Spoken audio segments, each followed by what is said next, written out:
Leo para ilustrar eh, la fantástica guerra de símbolos. Eh, en durante que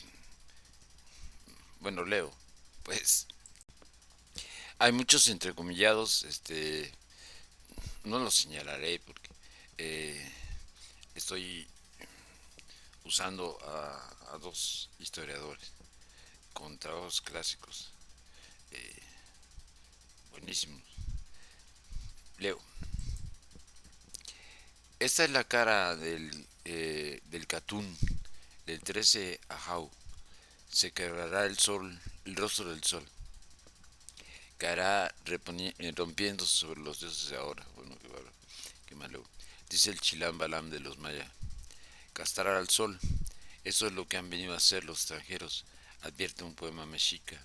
Y otro, déjenos pues ya morir, déjenos ya perecer, puesto que ya nuestros dioses han muerto. Un historiador se asoma al significado de esta caída de los dioses que desquicia el orden universal. El tiempo se vuelve loco, en palabras del propio libro de los mayas, y se produce un cataclismo total.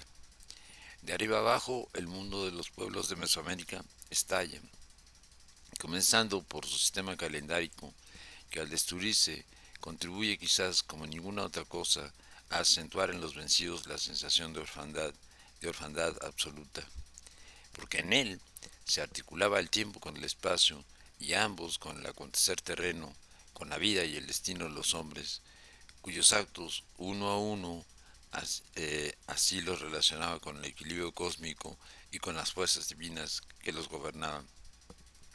Los indios, arrojados a un espacio y un tiempo sin sustento, perdían pues el hilo de fuerza que hasta entonces conectaba el pasado en el presente y proyectaba a su vez el presente en el futuro.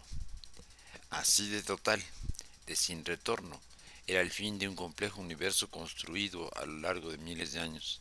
Sin embargo, asegura el historiador, desde muy temprano los mesoamericanos intentaron rehacer un discurso histórico que ahora necesariamente tenía en su centro el arribo de los españoles.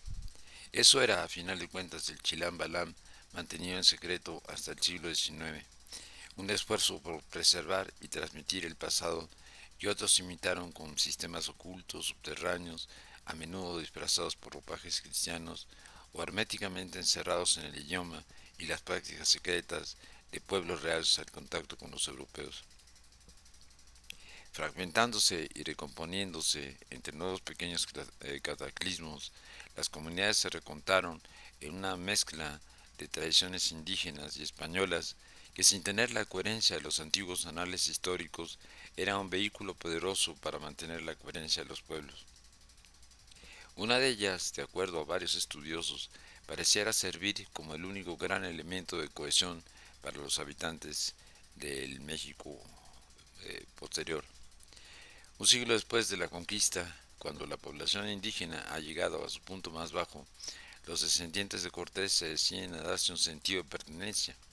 Debe ser un sentido de pertenencia que no dependa de deudas con España, y de ese modo, reinventándola, hacen suya la antigüedad mesoamericana, o más bien propiamente azteca, y buscan señales de la presencia del Señor en estas tierras o de su designio sobre ellas anteriores a la llegada de don Hernán, como la factible venida de Santo Tomás en la forma de un recompuesto Quetzalcóatl.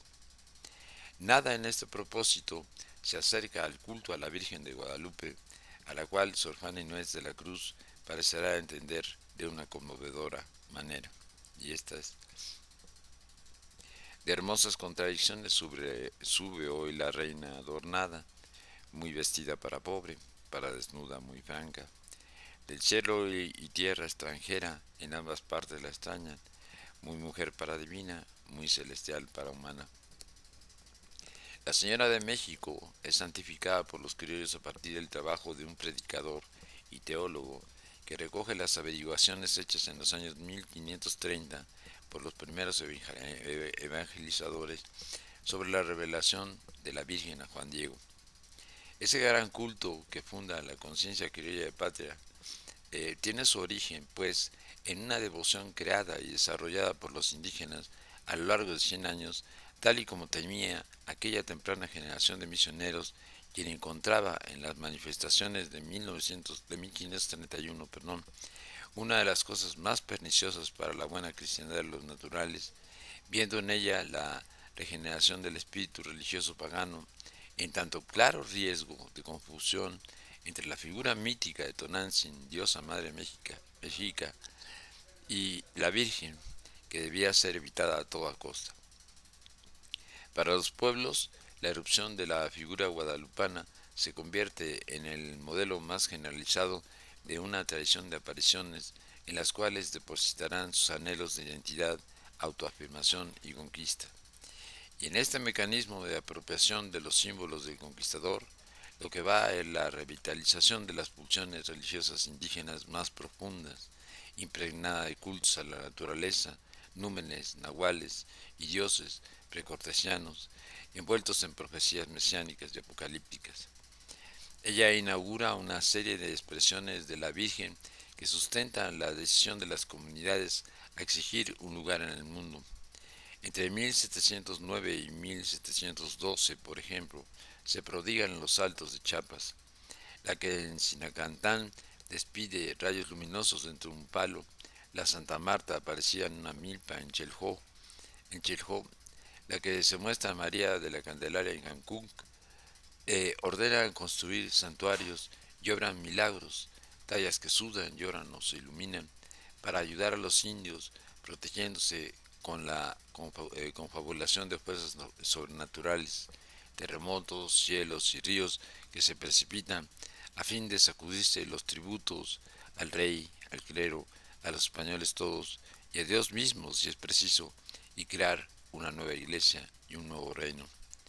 Desatendida la Virgen, desatando la violencia de obispos y magistrados, el supra y el inframundo del cual para los pueblos originarios de Sama se agitan y con los años hacen erupción en Yucatán, en las estribaciones del Popocatépetl, en los pueblos de Tulancingo, donde ella hincha el alma de los escogidos, un anciano, un joven labrador, un pastor, dotándolas de habilidades para destruir murallas o balas de cañón y ungiéndolos como reyes o profetas, de modo de que encabecen movimientos para revertir el cataclismo y que el pasado vuelva.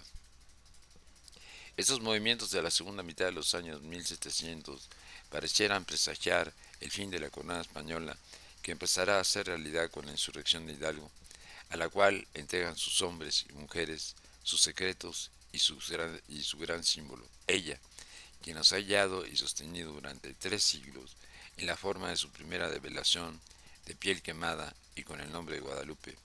Ella, esa Virgen del estandarte que va a la cabeza de los sublevados de 1810, cuyas hermosas contradicciones, cantadas por Sor Juana, llegan a tanto que puede ser a un tiempo india y criolla. Recordemos que Luis Villoro, el filósofo e historiador, en el mejor libro creo que sigue habiendo sobre la guerra y revolución de independencia, eh, recuerda que al final de las batallas los tanto realistas como insurgentes se acercan a en tiempos de Hidalgo, desnudan los cuerpos de los contrarios muertos para buscar colas de cochinos, ¿no? O sea, signos de herejía.